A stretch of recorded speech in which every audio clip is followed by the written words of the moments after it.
warahmatullahi wabarakatuh. Halo semuanya, selamat datang di podcast Satu Kata Bicara bersama saya, Nadia Nada dan rekan saya Nasrullah Datul Ais. Kita akan membahas hukum dengan cara yang mudah dipahami. Hari ini kita akan membahas topik yang penting bagi semua pengguna, yaitu memahami hukum lalu lintas, hak dan kewajiban di jalan. Bersama Bapak Peneliti Muda dan Bapak Henry Kanikapsel, seorang mitra dan itu yang akan membantu kita memahami lebih dalam tentang aturan lalu lintas. Selamat datang Pak. Sebelum kita mulai, boleh diceritakan sedikit tentang peran dan tugas Anda dalam bidang hukum lalu lintas? Baik, sebelumnya saya perkenalkan dulu ya. Saya Henry Kanikapsel, Satlantas Polres Semarang.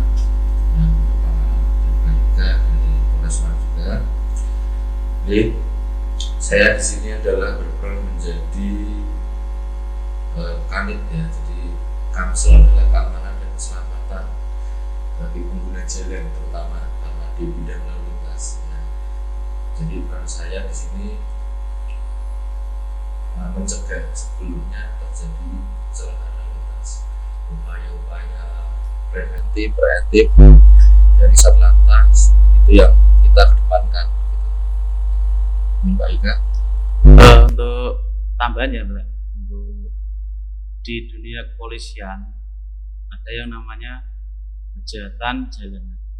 Jadi untuk yang di jalanan selain pelanggaran lalu lintas juga ada pelanggaran lain selain itu, yaitu seperti tindak pidana yang marak kejadian akhir-akhir ini kan, ada anak remaja yang suka bertindak di luar normal seperti sering tawuran, kemudian pakai senjata tajam, ada juga yang pakai senjata yang kadang kayak mercon gitu, tawuran. Dan juga kalau tiap malam kita patroli, jadi untuk di jalan raya itu tidak hanya lalu lintas, saya dari unit Turjawali Samapta. Kalau malam kita patroli, kadang kita ke tempat-tempat sepi yang pinggir jalan, ada anak-anak yang nongkrong, kemudian masyarakat juga yang kayak mabuk gitu, kita himbau untuk jangan membuat keributan, reseh, karena itu dapat mengganggu orang lain dan juga masyarakat. Selain itu juga kadang dia pakai motor, brodol-brodol gitu, konvoy orang banyak. Nah, saya sebagai anggota Samapta berkewajiban untuk kadang kita himbau, tapi kalau dia sudah tidak bisa dihimbau, ya nanti bisa ditindak secara hukum. Dan nanti untuk penindakan hukum dari Satlantas Polres seperti itu. Apa saja aturan dalam hukum lalu lintas di Indonesia, Pak? sudah jelas ya, atau dalam kepolisian ya, kita sebenarnya beberapa fokus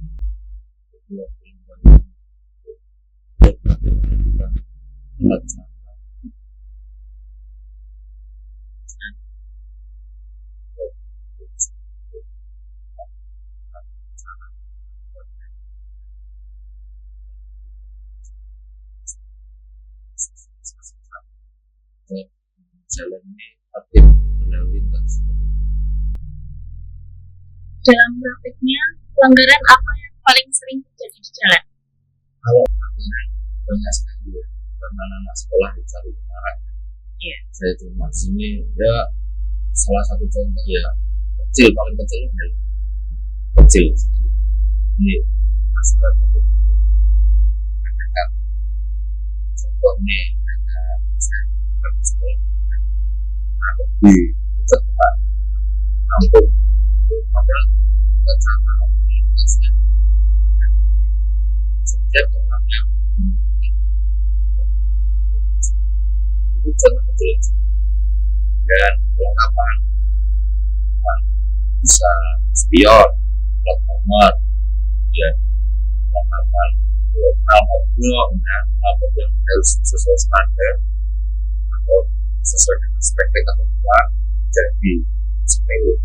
Buat dalam kenangan remaja mungkin pada umumnya belum paham. Ya. Padahal itu diatur di dalam protokol yang harus ditaati dan diketahui mengenai apa yang dikeluarkan dealer ke pabrik itulah standar nasional universal (SNI) seperti itu. Kemudian contoh kecil lagi nih, melawan arus. Jelas melawan arus adalah bagi masyarakat yang berpikir saya cepat aja. Padahal itu adalah ya fatalitas, sebenarnya fatalitas, karena yang berlawanan itu pasti menggunakan kecepatan yang tinggi. Sedangkan kita melawan arus di tepi, walaupun di tepi, karena adalah pelanggaran yang berbobot fatalitas yang kecelakaan. Dan ada lagi ini bonceng tiga ya, sering kan? Yes. Ya, mungkin ada di sini pulang sekolah teman-temannya dikasih jalan kaki. Saya padahal di situ ada 2 orang. Nah, kita bunyi 3. Ya, bunyi 3 itu sudah tidak boleh karena dalam tata kuat, tata cara orang. Kemudian main HP di jalan lah, memang kebutuhan kita ada sesuatu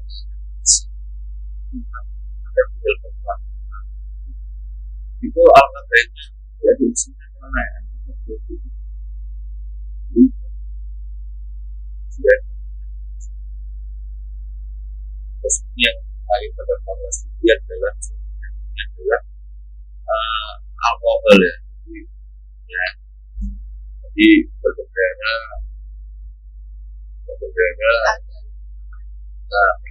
tapi dalam itu terjadi sehingga di kecelakaan dia ada itu tidak ada kegiatan pulang terus melakukan tersebut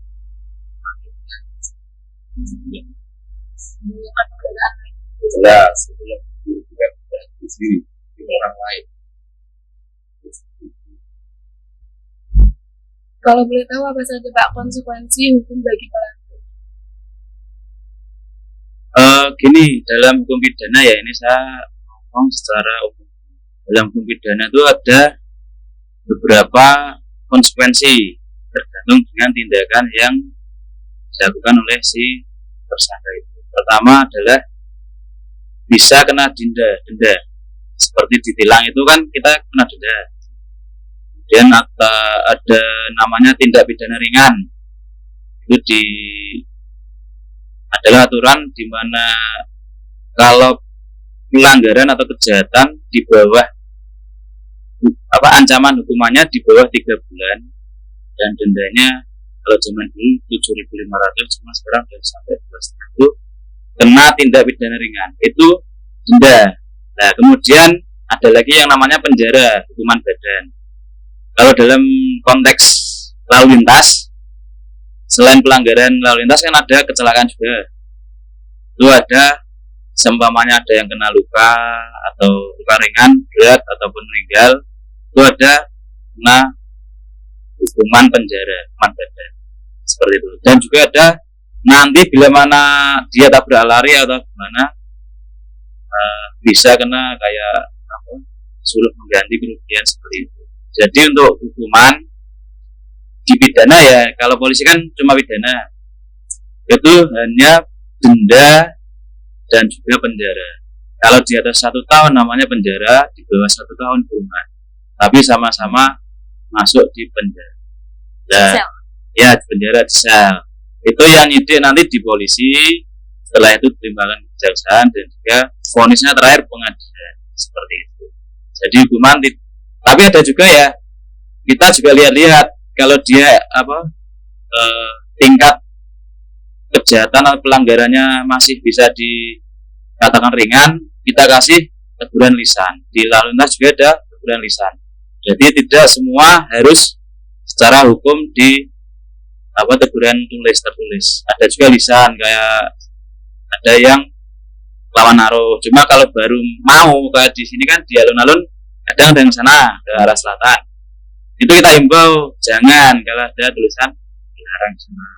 Cuma kalau sudah berkali-kali dan dia tingkat fatalnya tinggi, bisa menyebabkan orang lain luka, yang celaka bukan dia sendiri, orang lain pun kena, karena di jalan kita sudah hati-hati, kalau orang lain tidak hati-hati kita bisa kena semua, seperti itu. Jadi hukumannya bisa, bukan hukuman sih, itu penindakan ya, bisa secara tertulis itu bisa ditilang, bisa disidik, unit laka itu ada, kemudian secara lisan, jadi lisan himbauan. Jadi banyak orang yang salah kaprah, Pak itu kita tegur dulu, nanti kalau sudah 2 kali gini-gini, padahal sebenarnya Pak polisi pun bisa langsung tilang, cuma kita juga lihat-lihat, kita kan juga tidak kaku. Tuh, ini ada ibu-ibu nggak pakai helm, kadang sen kiri belok kanan lah itu banyak kan gitu ya, intinya seperti itu. Nah, teguran tertulis, lisan, dan juga ada yang penjara, tapi kalau penjara khusus kejahatan pelanggaran yang berat seperti itu. Contohnya kejahatan itu gimana, Pak? Seperti penipuan online, undang-undang ITE itu kayak pencemaran nama baik di sosial media internet. Jadi baik internet, baik transaksi elektronik itu bisa. Nah, itu yang tingkatnya tinggi. Kemudian yang rendah, jadi ada pembagian. Namanya pelanggaran, sama-sama pidana, cuma pelanggaran. Pelanggaran lalu lintas ada, pelanggaran tidak pidana ringan ada. Ya, jadi klasifikasi kejahatan itu ada, pidana itu ada kejahatan dan pelanggaran. Seperti itu. Kalau kejahatan tadi yang umum ya, mesti sudah tahu kan, penipuan dan lain-lain. Kalau lalu lintas pelanggaran itu teguran lisan dan denda. Banyak orang merasa bingung saat terkena tilang. Apa yang harus dilakukan jika mendapat tilang? Ya, nggak usah bingung ya kalau kena tilang ya. Yang jelas kalau ditilang itu berarti melanggar. Iya. Ya kan? Berarti dia ada aturan yang dilanggar atau yang salah. Ya. Kalau kasih ini aja ya, jadi masukan dari saya, kalau kena tilang ya, yang pertama memang harus diselesaikan secara administratif. Yang pertama, tilang itu bisa diselesaikan dengan 2 cara.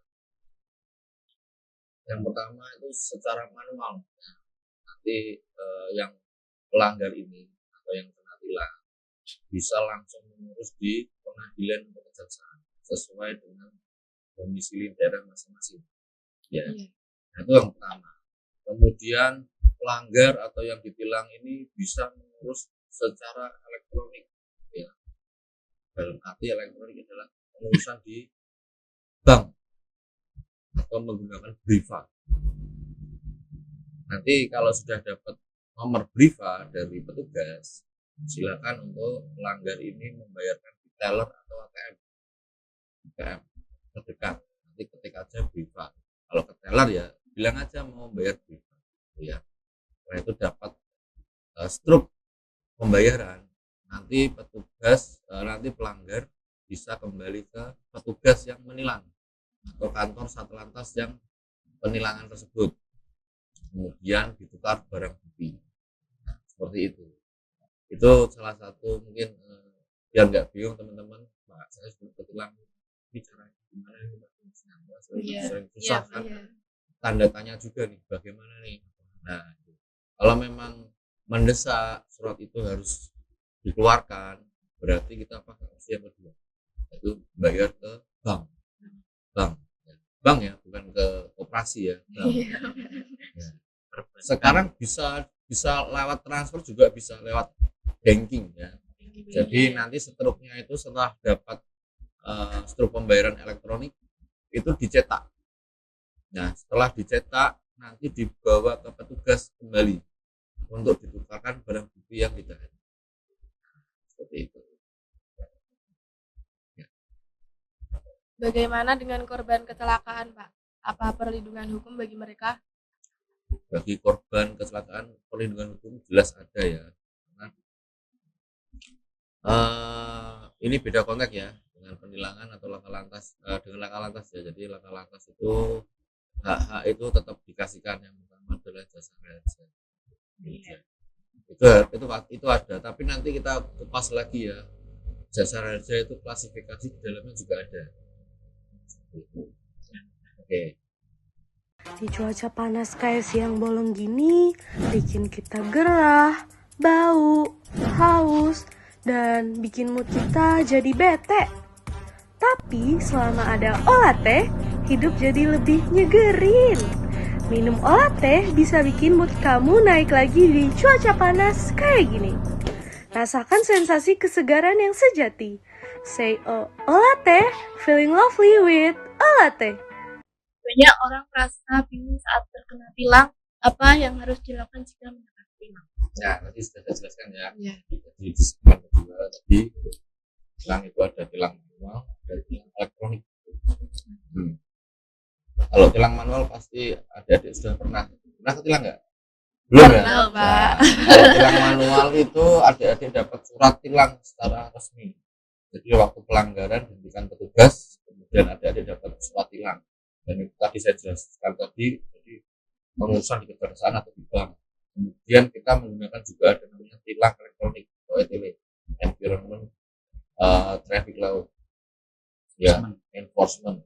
Nah, di situ ETL itu berbasis elektronik yang dipasang oleh petugas kepolisian di titik-titik tertentu, di persimpangan tertentu. Di sini ada beberapa persimpangan. Ya, di persimpangan yang di traffic light ya, itu akan merekam tentang pelanggaran yang terjadi. Data kecil di situ bisa berupa sabuk pengaman, helm, plat nomor, kemudian ETL itu bisa mendeteksi kecelakaan juga. Tapi kalau misal nggak ada platnya gitu, Pak? Nah, itu nanti pakainya ini Face ID. Jadi kita sudah mengembangkan. Kalau sekarang yang sudah berlaku itu di Metro Jaya, Polda Metro Jaya menggunakan Face ID. Itu lagi dikembangkan. Tapi ada lagi selain ETL secara statis yang kita masukkan secara statis. Ya, ini ada yang namanya dinamis juga. Jadi petugas kalau menemukan pelanggaran, ya misalnya nih adik nggak pakai helm, di situ ada Pak Polisi naik motor tuh, ya di scan kok nggak ditangkap ya, kok biasa-biasa aja ya.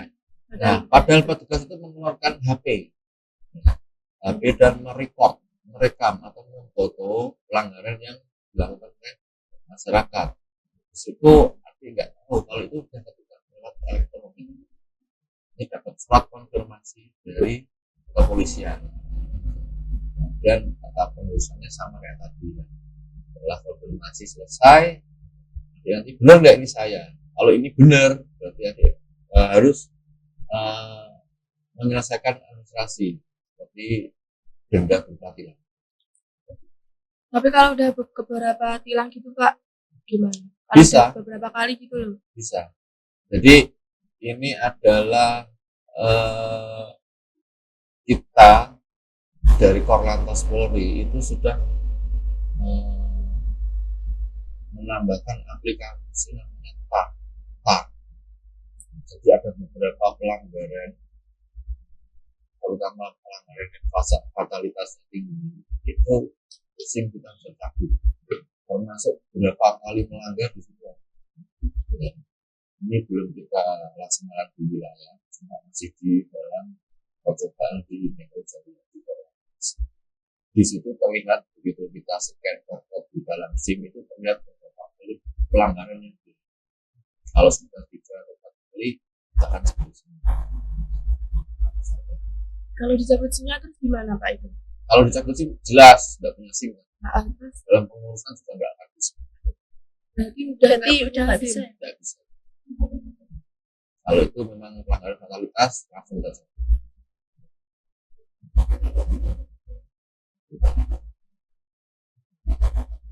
Dengan kayak korban kecelakaan gitu, Pak, hukumnya yang kalau kecelakaan yang kayak fatal banget. Fatal banget seperti kayak apa ini? Yang Kalau kecelakaan korbannya beruntun gitu gimana, Pak? Oh ya, itu kalau kecelakaan beruntun ya, kalau sini yang seringnya kan di Bawen. Bawen Gitu tuh ya, iya. traffic light bawen ya. Iya. Itu untuk kecelakaan, jadi penanganan pertama adalah kita sesuai dengan prosedur operasi tetap kepolisian ya, jadi tidak cuma di lantas. Kalau kita sedang menangani suatu perkara, ada TKP, tempat kejadian perkara, itu pertama yang kita lakukan adalah penanganan TP-TKP, tindak pertama pada tempat kejadian perkara ya. Jadi kalau di situ ada kecelakaan kan banyak kadang, kecelakaan lalu lintas ada. Kemudian ya itu kita pertama prioritas adalah korban.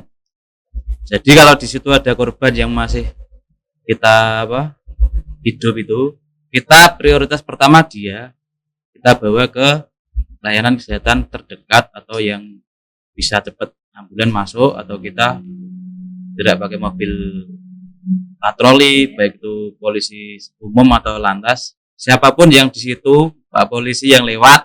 Kalau kita nunggu lalu lintas kan kadang bukan lama sih, kadang kan jaraknya jauh dari kantor-kantor tertentu. Kalau di sini kan ada di Ungaran, Tengaran, sama di Ambarawa. Kalau kejadiannya pas di desa-desa kan dia susah, adanya polsek ya. Polsek itu juga bisa bawa ke rumah sakit, kemudian menjaga status quo TKP-nya biar nanti dalam hal penyelidikan, kemudian nanti CCD kalau ditingkatkan itu tidak merubah TKP, karena kalau TKP sudah berubah nanti kepolisian dalam rangka TP-TKP kesulitan, karena itu kan ada konsekuensi hukum bagi yang menabrak. Nanti apabila dia salah dan ada korban, baik korban luka atau meninggal, dia nanti bisa jadi tersangka lah. Cek TKP itu, TP-TKP itu kemudian ditingkatin jadi olah TKP kalau gede ya, kecelakaan kereta api. Kalau enggak di kemarin di mana Purworejo itu kan tuh meninggal semua tuh, dan nanti olah TKP. Dan kemudian kalau gede banget nanti ada yang dari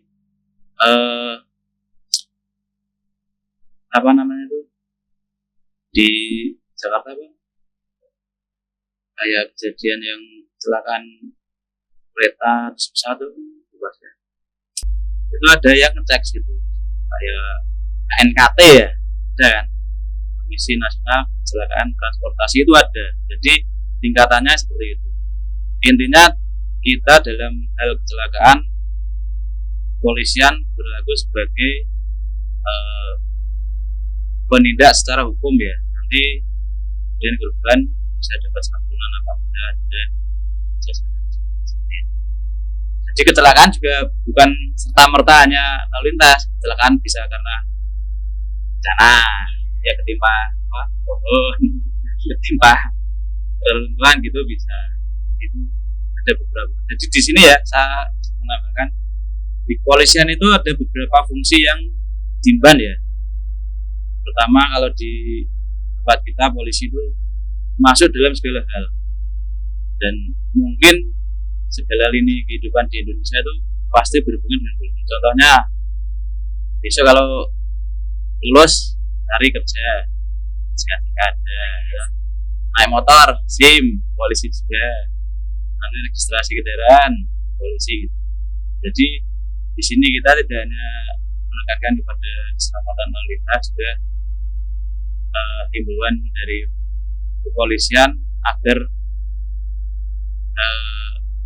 adik-adik di sekolah ini contohnya bisa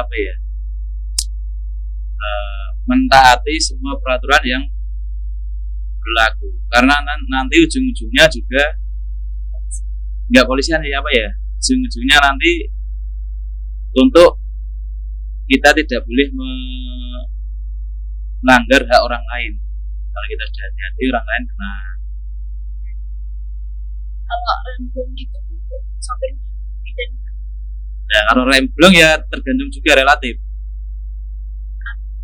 Nah, jadi relatifnya seperti ini. Itu nanti tidak serta merta yang sopirnya langsung, tapi harus dicek dulu dilidik dulu apakah nanti dari perusahaannya maintenance-nya seperti apa, kemudian juga jadi itu kompleks. Kalau sopir kan tinggal nyupir, kadang dari bagian perawatan atau pemeliharaan di pabriknya itu perusahaannya itu kurang, dan nanti bisa juga periksa. Jadi semua diperiksa dulu mana yang tidak melakukan kewajibannya dia secara benar.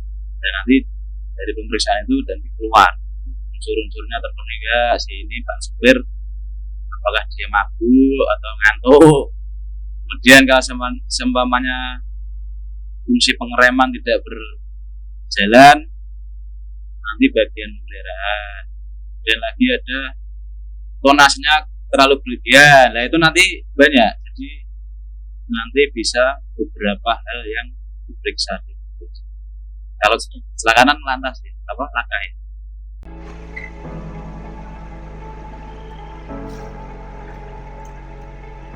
Oh, ayo yuk, udah sore, waktunya pulang yuk, pulang yuk.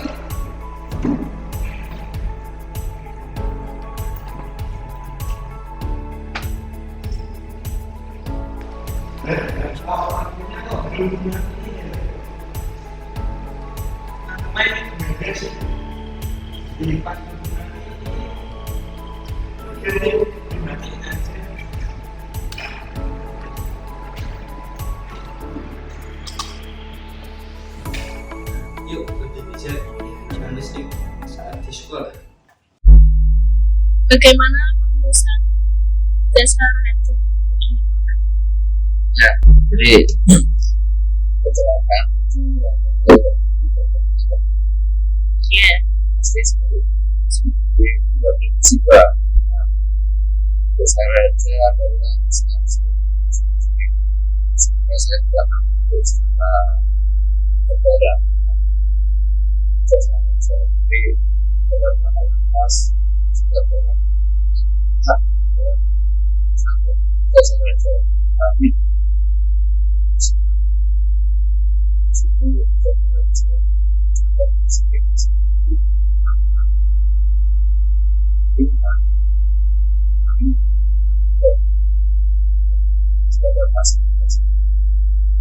dan salah persepsi saya kecelakaan tidak sedikit saya terus bertanya dari profesi itu kecelakaan itu ini seperti apa ada beberapa syarat yang tidak bisa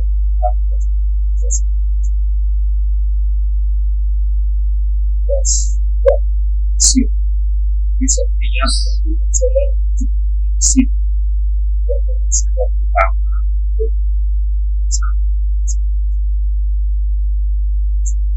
beras lama tidak juga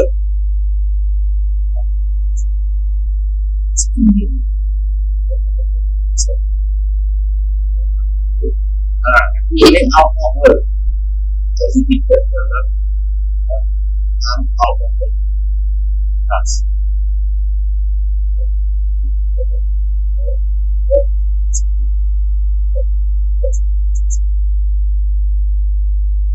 dan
biar tidak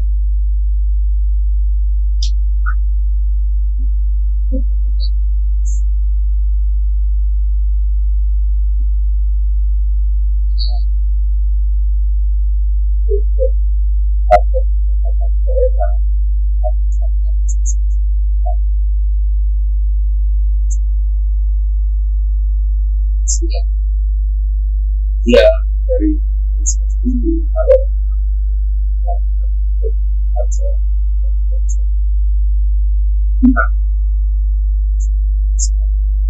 bisa karena kalau kita sekali ya kalau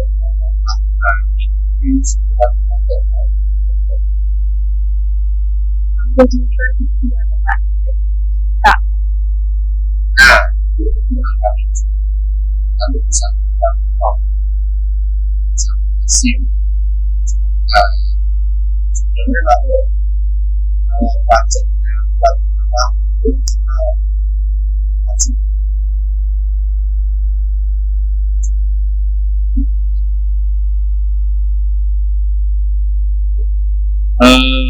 intinya untuk di jalan ya, nah kita sudah tim patroli Polres itu di atas juga kita juga akhir-akhir ini melihat fenomena di jalan raya tuh ada unik-unik. Ada yang pakai sepeda listrik. Nah, sepeda listrik kan ada aturannya itu. Kadang orang nggak tahu, Pak, kalau sepeda boleh, sepeda listrik nggak boleh. Itu sepeda listrik ada aturannya, emang tidak boleh di jalur utama. Ada di jalur khusus seperti di kawasan wisata, kompleks perumahan, atau di Jakarta ada jalur khusus sepeda itu boleh. Cuma kalau yang belum ada ya tidak diperbolehkan untuk di kawasan tertentu. Jadi untuk sepeda listrik dan motor listrik juga beda. Karena motor itu speknya sama seperti sepeda motor BBM, cuma dia tenaganya pakai listrik. Yang lain-lain sama, ada identifikasi kendaraan, STNK punya, BPKB punya, dan plat ada. Nanti kalau tilang pun juga bisa seperti itu. Nah, selain itu juga untuk di kalangan remaja, saya sering melihat kalau yang kenal potbrong itu udah biasa ya. Dari zaman dulu saya sekolah SD, SMP tahun 90-an itu pelanggaran yang gampang itu kenal potbrong karena kedengeran dari jauh. Saya tidur di rumah daerah jalan raya balapan kedengeran. Cuma yang sekarang itu ngetren merubah plat, dimensi plat. Padahal sesuai peraturan plat nomor itu yang boleh mengeluarkan itu hanya dari kepolisian, dan itu diatur dimensinya seperti apa, terus nomornya itu sama hurufnya seperti apa, samsat. Kalau dirapiin doang boleh, cuma kalau diganti akrilik ataupun diganti tulisan-tulisan Thailand tuh ada kan kadang, kemudian diganti bahan lain yang tidak spesifikasinya tidak standar Polri itu tidak boleh. Kemudian ada gimana? Ya lampu, ini akhir-akhir ini banyak. Jadi ada yang tanya kadang di tempat kita, Pak, itu lampu belakang seperti apa? Lampu depan, lampu sen, lampu senja, DRL, tim running light itu, dan lampu kabut itu ada aturannya semua. Jadi kalau pengen tahu peraturan lalu lintas, induk utamanya itu Undang-Undang Nomor 2 Tahun 2009. Itu undang-undang induknya ya. Nah, turunannya ada masalah spesifikasi peraturan pemerintah ya, peraturan pemerintah nomor 55 tahun 2012. Kemudian lagi ada Perpol, peraturan polisi nomor 7 tahun 2021, itu tentang registrasi identifikasi. Itu masalah STNK, TNKB, BPKB, cara mengurus semua ada.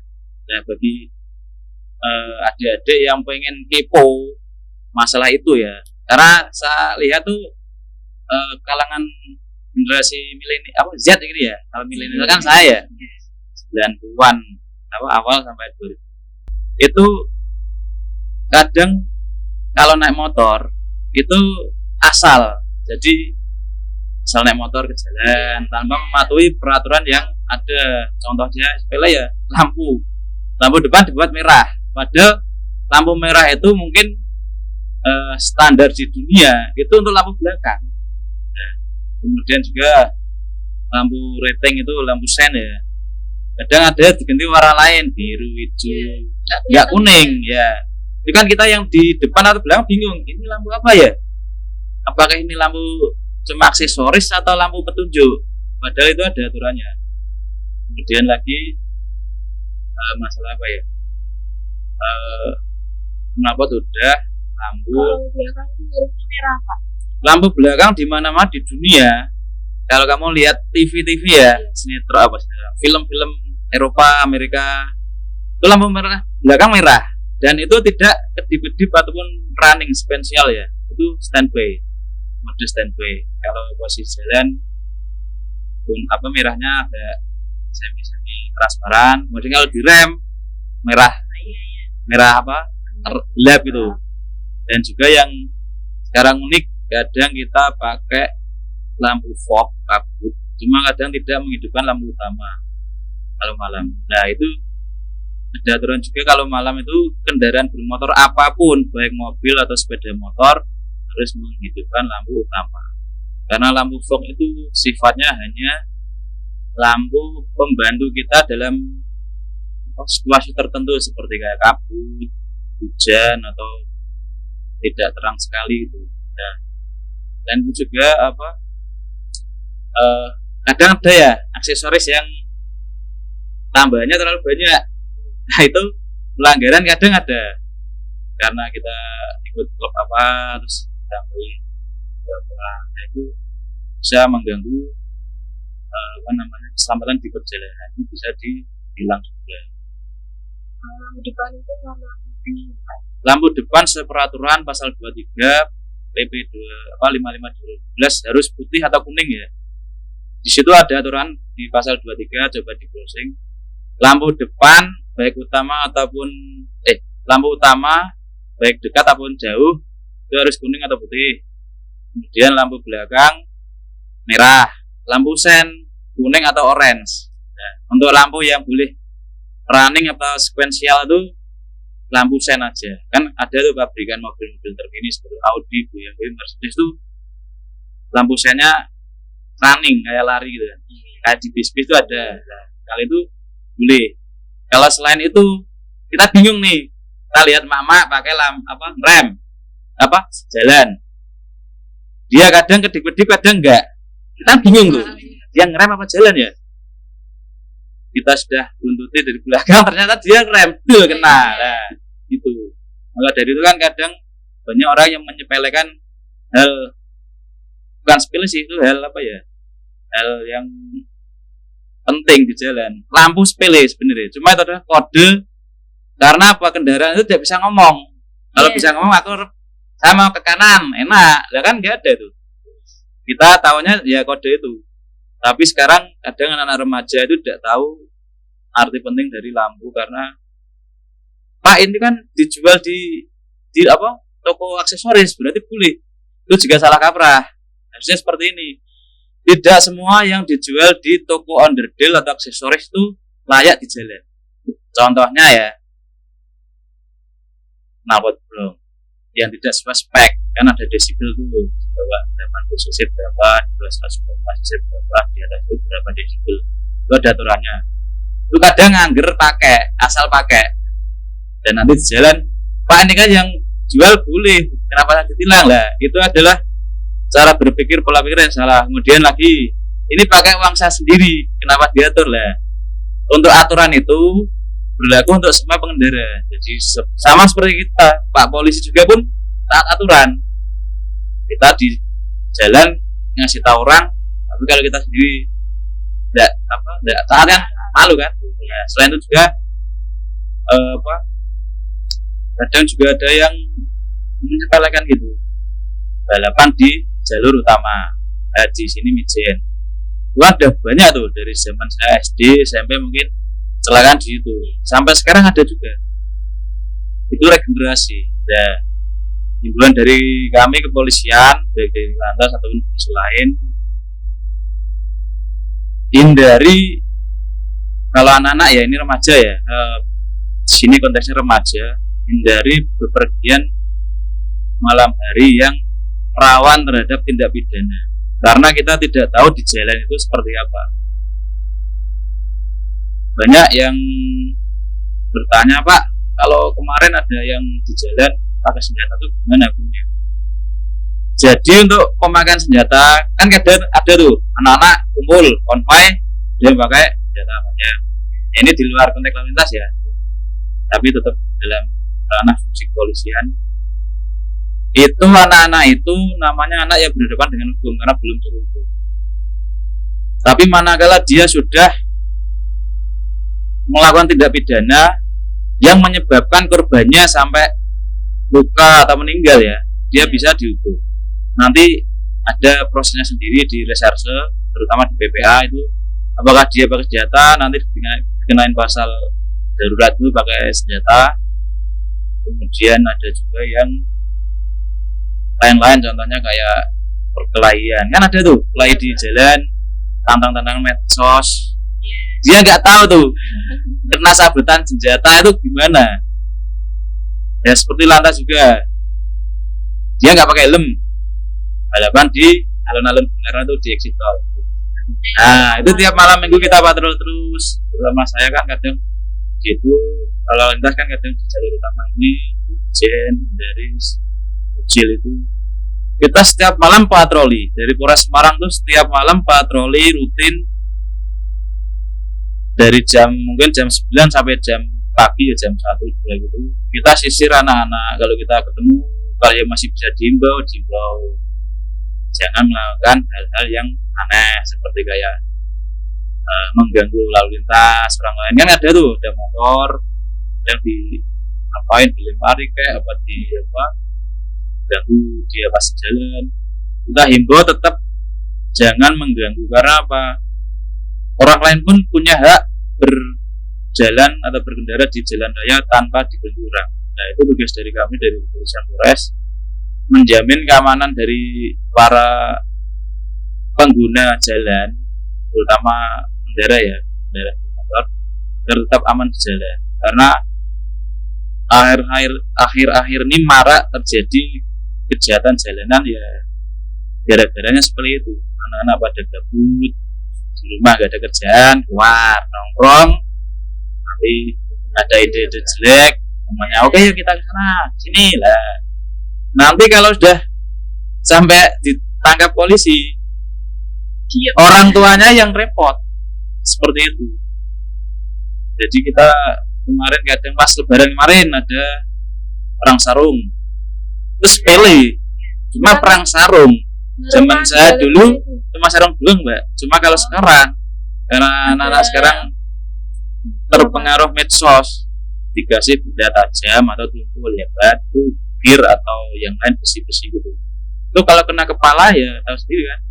Kepala, apalagi kadang ada yang apa ya, gear sepeda motor itu kan gerigi tuh, wah kena kepala gimana? Itu nanti orang tuanya juga kasihan. Nah, ini untung di Jawa Tengah ya. Kalau di Jawa Barat sudah masuk kayak Pak Deddy di situ ya. Itu kan marah itu kan. Ya, itu ya sedikit banyak ada treatment untuk anak-anak karena sekarang susah menghadapi kelakuan anak-anak yang 2000 di sini tuh susah. Kita juga treatmentnya beda. Kalau dulu ya zaman saya sekolah, karena dulu belum ada medsos ya, apa-apa kan tidak bisa berseberangan. Sekolah itu Pak, tak buku panjang dikit, penggaris, yang penghapus lempar kepala. Itu zaman dulu ya biasa, cuma sekarang beda. Karena anak zaman sekarang itu seperti bola bekel. Bola bekel.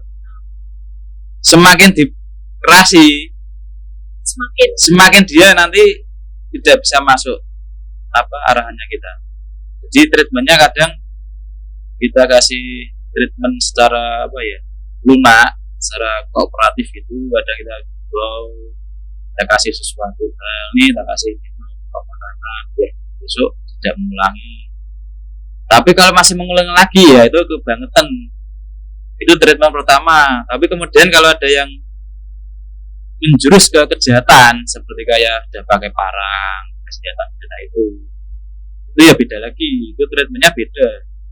Kalau kita kan kadang kalau patroli anak-anak nongkrong segera pulang, kalau malam nggak pulang nanti kamu nggak tahu di jalan ada apa-apa, bisa jadi tersangka, bisa jadi korban, ya kan. Malam-malam itu kita aja orang tua ya, mungkin usia saya udah 30-an. Kalau malam tuh saya kalau pas nggak dinas saya enak di rumah tidur. Kalau anak-anak kan ya itu memang apa ya, grafik ya. Kita itu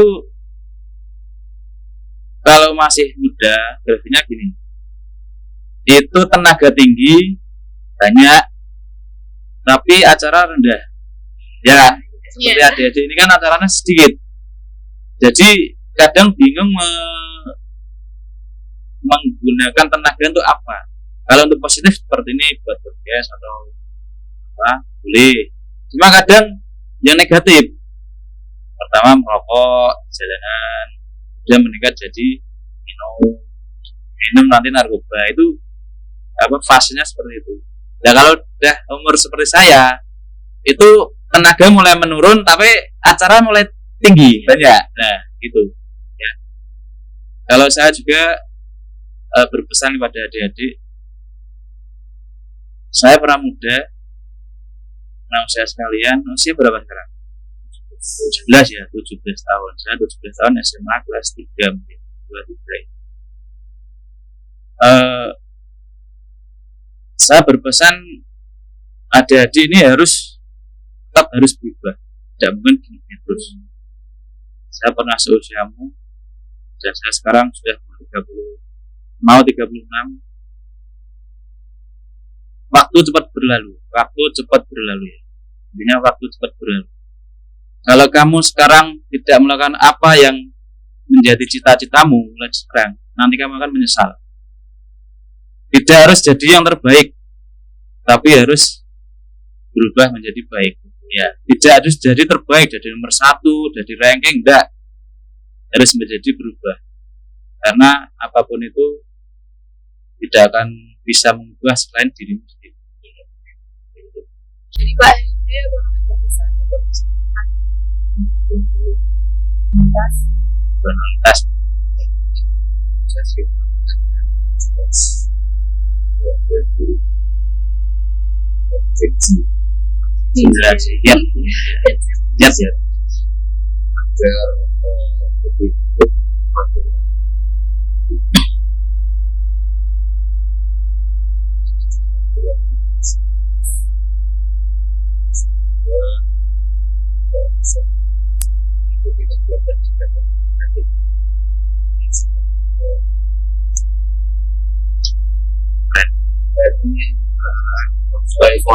ya ya ini